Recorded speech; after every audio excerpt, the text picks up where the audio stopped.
infeksi pada pengelolaan linen dan laundry. Ya, oh iya ini CV saya. Tujuannya dari pembelajaran ini yaitu Bapak Ibu memahami bagaimana penerapan PPI pada pemrosesan linen dan laundry di rumah sakit. Ya, ini yang akan dibahas.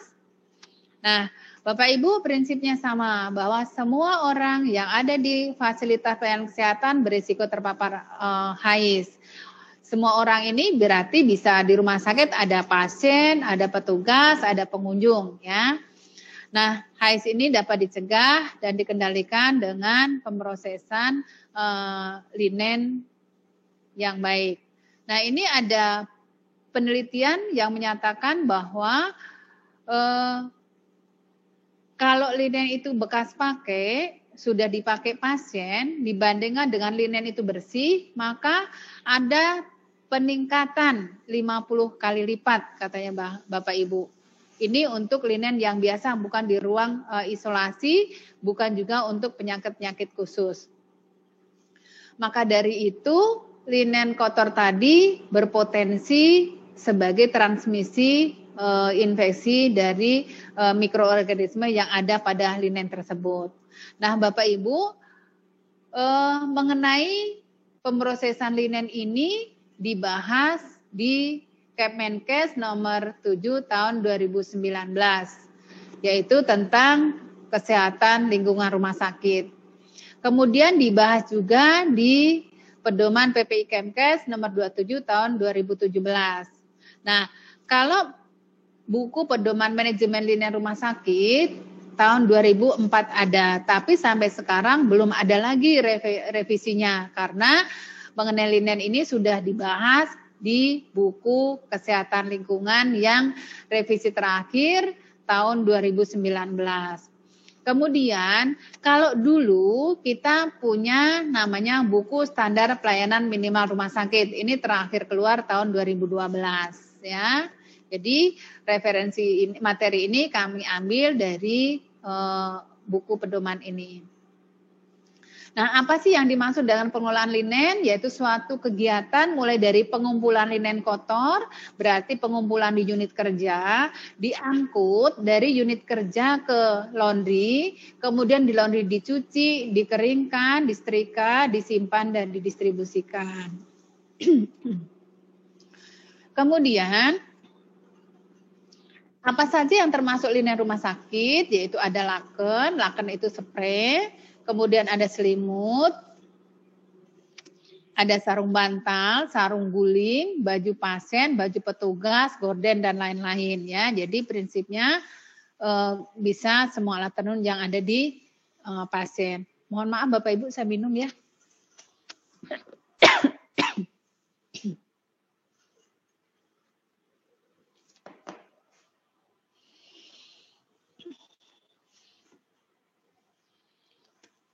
Nah, adapun tujuan dari pengelolaan linen adalah menyediakan linen bersih, higienis, dan siap pakai. Tujuannya memutus rantai penularan infeksi dengan pemrosesan linen yang benar. Minimalisasi terjadinya infeksi dengan meningkatkan kewaspadaan standar. Meningkatkan mutu pelayanan rumah sakit dengan menciptakan ketersediaan linen sesuai dengan visi, misi, filosofi rumah sakit. Jadi pengelolaan linen rumah sakit itu berbeda dengan pengelolaan linen di rumah. Maka mesin cucinya pun harus dibedakan antara mesin cuci rumah sakit dengan mesin cuci rumah tangga.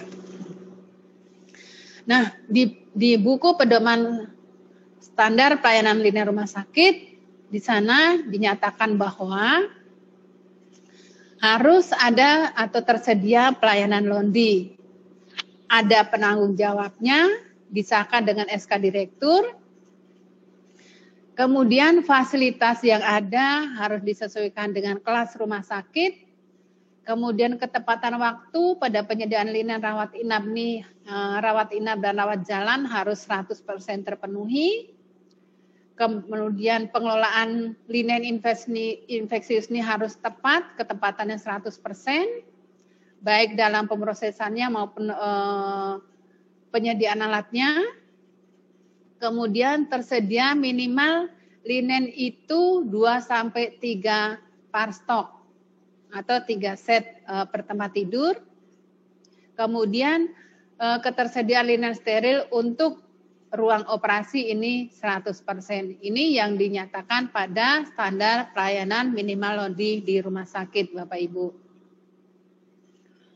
Kemudian linen rumah sakit ini ada standarisasinya, baik standarisasi dari materialnya, ukuran linennya, warnanya, bentuk atau model, jumlah part stok, serta umur linen.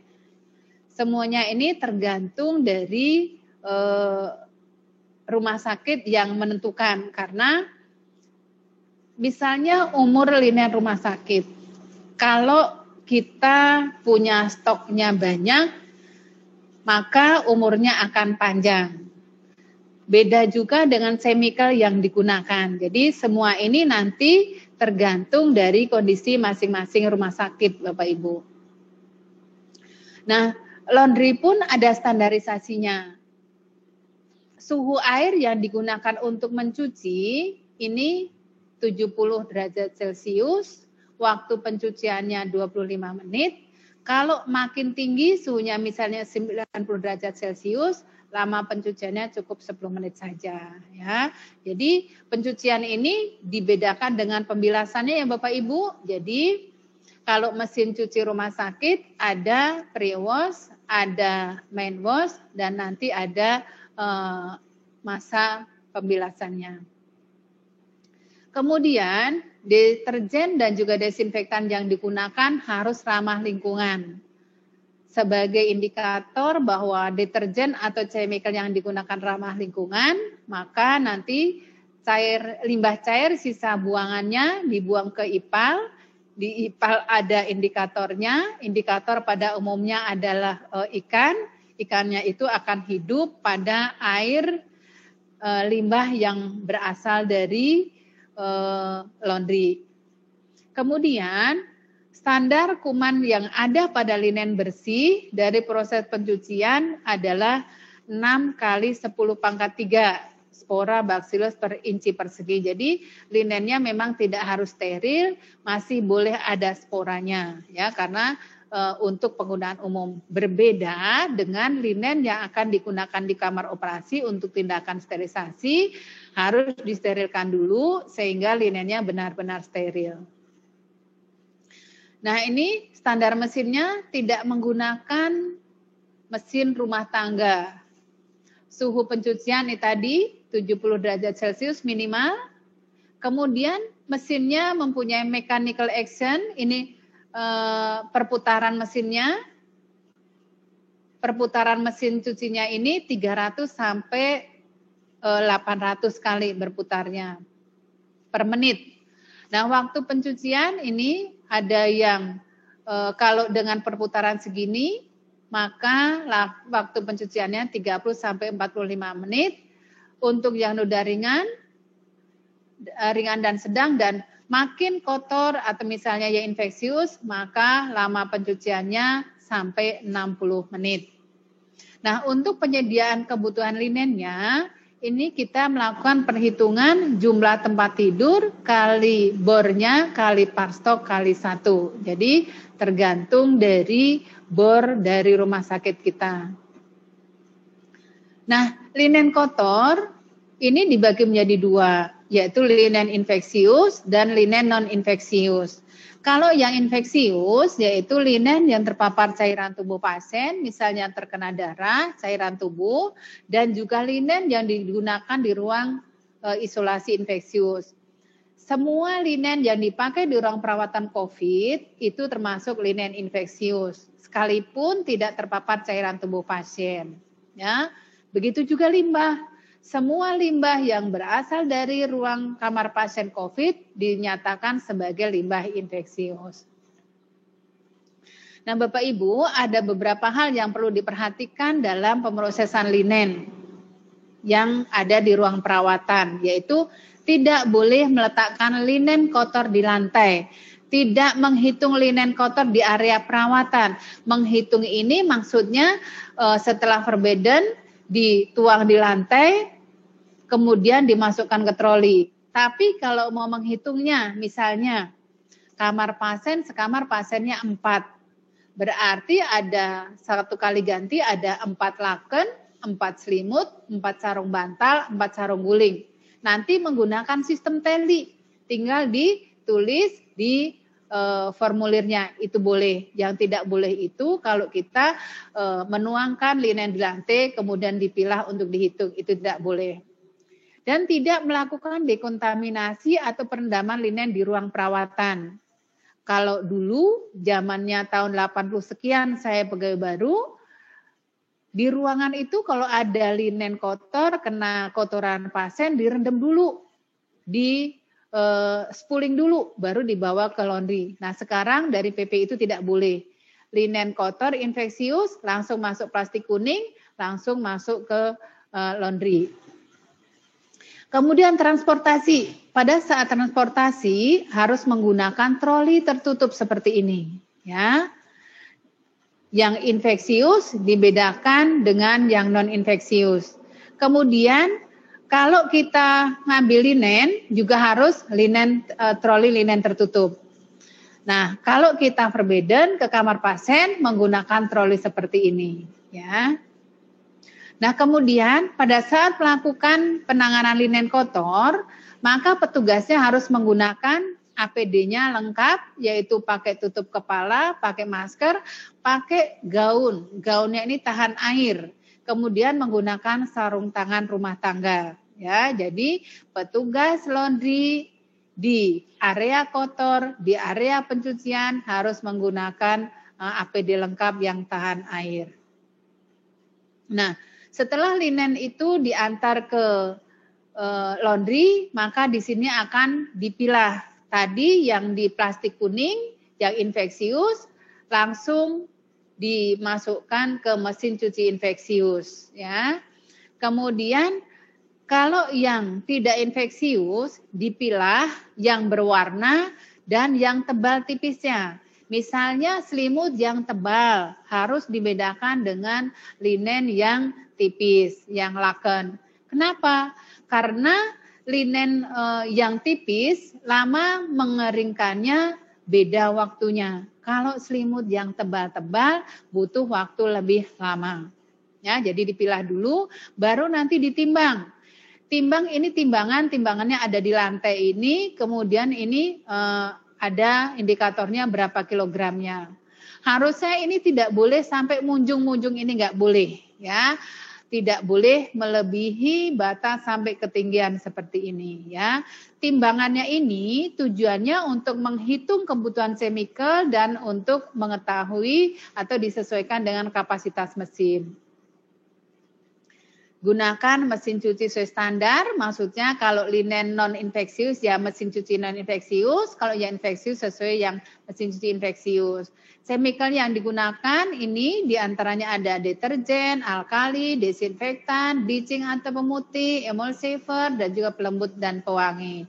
Nah untuk linen infeksius mesinnya dipisahkan ya. Nah ini kalau untuk mesin infeksius, masukkan kantong cucian ke dalam mesin, ya. Jadi ada kantong infeksius yang bisa larut ke dalam air, maka tidak perlu dibuang, langsung masuk ke mesin cuci, ya. Kemudian chemicalnya sekarang sudah canggih, jadi chemicalnya pun ada pumpnya, tidak perlu ditaker-taker, tapi mesin pump chemical yang sudah bekerja sudah disetting sesuai dengan kapasitas mesin. Nah, kalau sudah sudah dicuci, maka dikeluarkan, dipindahkan ke mesin pengering. Nah, jadi idealnya mesin cuci rumah sakit double door. Ini tampak depan, ini tampak dari belakang, ya. Nah, ini kalau yang satu yang mesin double door ini pun ada proses memindahkan dari mesin cuci ke mesin pengering, ya.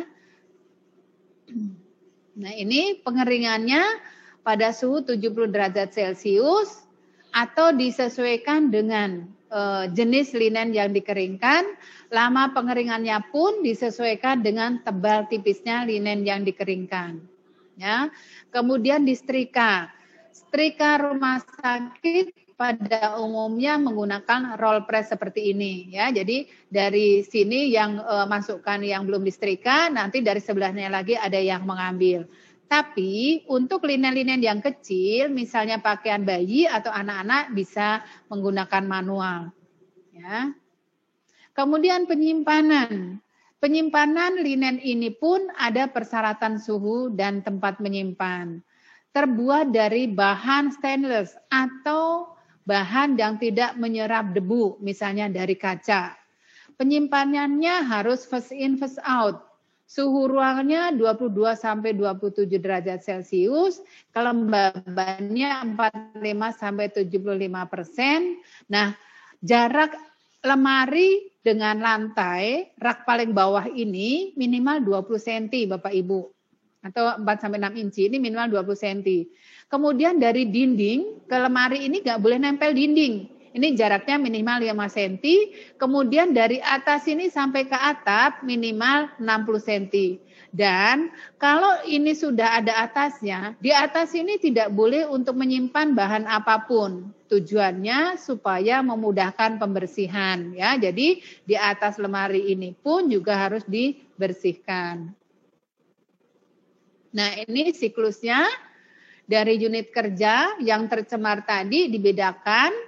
Infeksius, kalau kita ngelola linen infeksius harus menggunakan APD. Tapi kalau kita mengganti linen yang tidak infeksius, tidak perlu pakai APD, cukup hand hygiene saja. Kemudian linen dikirim ke laundry, di laundry ada proses serah terima. Saat serah terima ini petugas laundrynya menggunakan APD. Kemudian dilakukan pencucian, pengeringan setrika, baru nanti dibagi dua. Ada linen yang non steril, didistribusikan dan disimpan. Kemudian yang linen steril untuk keperluan kamar bedah, kita sterilkan, kita kirim ke CSSD. Nah, kemudian bagaimana kewaspadaan petugas di laundry? Petugas di laundry ini mempunyai risiko paparan yang tinggi. Tidak jarang ada benda tajam yang ikut terbawa oleh linen kotor. Dari kamar bedah karena petugasnya buru-buru mau pulang, ada gunting, ada pinset, bahkan ada pisau bedah yang terbawa di linen.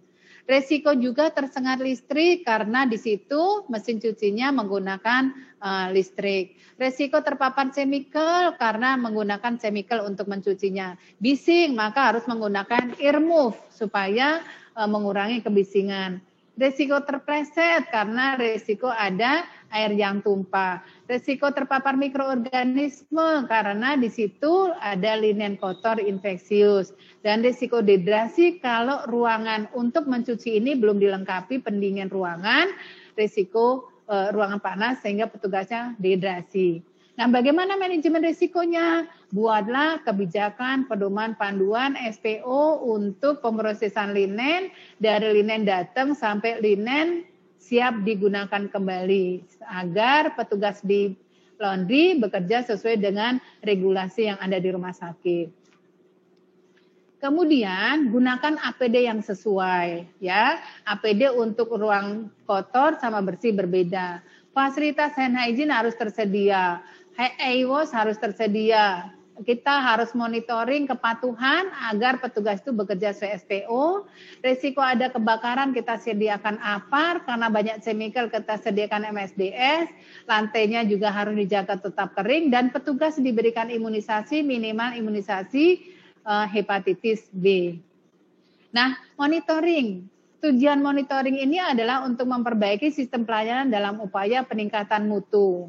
Apa yang dilakukan monitor? Dari sarana, prasarana, peralatan, regulasi, dan juga respon time pelayanan, baik dari si kualitas maupun kualitasnya. Jadi, monitoring itu tujuannya untuk perbaikan. Ya. Nah, untuk kualitas dan kuantitas, kualitas harus cucian. Jadi, segi kualitas harus cucian itu harus bersih. Nama yang sudah dicuci ya harus bersih. Tidak bernoda, harus rapi, harus wangi. Wanginya di sini bukan wangi pengharum, tapi tidak berbau. Kemudian teksturnya juga baik, serta bebas dari kuman. Bukan spora ya, bukan endospora ya, tapi kuman. Kemudian dari segi kuantitasnya, jumlah linen yang disediakan rumah sakit sesuai dengan kebutuhan rumah sakit. Tadi disampaikan di standar minimal 4 par stok. Ya. Kemudian pemakaian chemical, baik deterjen, pelembut, pewangi, pemutih, dan lain-lain harus dilakukan uji efektivitas dan uji mutu. Apakah chemical yang kita gunakan ini tidak merusak linen yang kita pakai. Kemudian dari aspek sanitasi, kita harus perhatikan suhu ruangan, jangan sampai ruangannya panas sehingga staf kita yang bertugas sampai dehidrasi karena terlalu panas. Pencahayaannya harus cukup, sirkulasi udaranya juga harus baik, kebisingannya juga harus dilengkapi, petugasnya dilengkapi dengan earmuff, kemudian kelembabannya harus dipertahankan supaya terutama di tempat penyimpanan linen bersih, supaya linen yang sudah bersih ini tidak mudah berjamur. Kemudian juga harus bebas debu. Kualitas airnya yang untuk mencuci tidak berbau, pH-nya antara 6,5 sampai 7, kemudian konsentrasi ferumnya juga maksimal 0,1, kemudian mangannya maksimal 0,05 ppm. Pemeriksaan air bersih dan air limbah minimal dilakukan setiap 6 bulan sekali. Nah, kemudian kita lakukan juga evaluasi, tujuannya untuk meningkatkan kinerja karyawan, untuk baik secara pengetahuan maupun keterampilan. Untuk pengetahuan ini harus diberikan edukasi minimal 20 jam per tahun setiap karyawannya. Kemudian tujuan dilakukan evaluasi ini adalah untuk meningkatkan mutu pelayanan dan juga sebagai dasar untuk penyusunan perencanaan program di tahun yang akan datang. Kemudian aspek yang dievaluasi dari segi kinerja karyawannya, baik individual maupun tim, kemudian kehadirannya, serta kepatuhan terhadap regulasi. Misalnya kepatuhan penggunaan APD, kepatuhan hand hygiene. Nah, kemudian sarana dan prasarana juga harus kita evaluasi apakah sudah sesuai standar, sudah sesuai kebutuhan. Kemudian regulasi juga harus kita evaluasi apakah regulasinya sudah diupdate. Baik kebijakan, pedoman, panduan atau SPO itu idealnya dilakukan revisi setiap maksimal 3 tahun sekali. Simpulannya bahwa pengelolaan linen dan laundry yang baik dapat memutus rantai penularan infeksi. Kemudian bangunan laundry rumah sakit harus sesuai peraturan yang ditetapkan, harus permanen dan harus tertutup. Tersedia sarana dan prasarana sesuai dengan kebutuhan. Kemudian tersedia APD yang sesuai dan berkesinambungan. Jangan tersedia APD hanya saat mau dilakukan akreditasi ya Bapak Ibu. Kemudian menggunakan APD sesuai risiko pajanan. Untuk petugas yang bertugas tadi harus terampil, pendidikan berkelanjutan minimal 20 jam per tahun. Kemudian petugas yang ada di ruang laundry harus dilakukan medical check up setiap 2 tahun sekali dan diberikan imunisasi hepatitis B. Demikian Bapak Ibu yang bisa saya sampaikan. Ada yang mau didiskusikan? Saya stop share dulu ya Bapak Ibu. Ya. Ngantuk atau memperhatikan Bapak Ibu? Ya, masih. Ya. Alhamdulillah. Masih. Didongengin nih. Oh, didongengin Masih. Masih. Pertanyaannya dimulai dari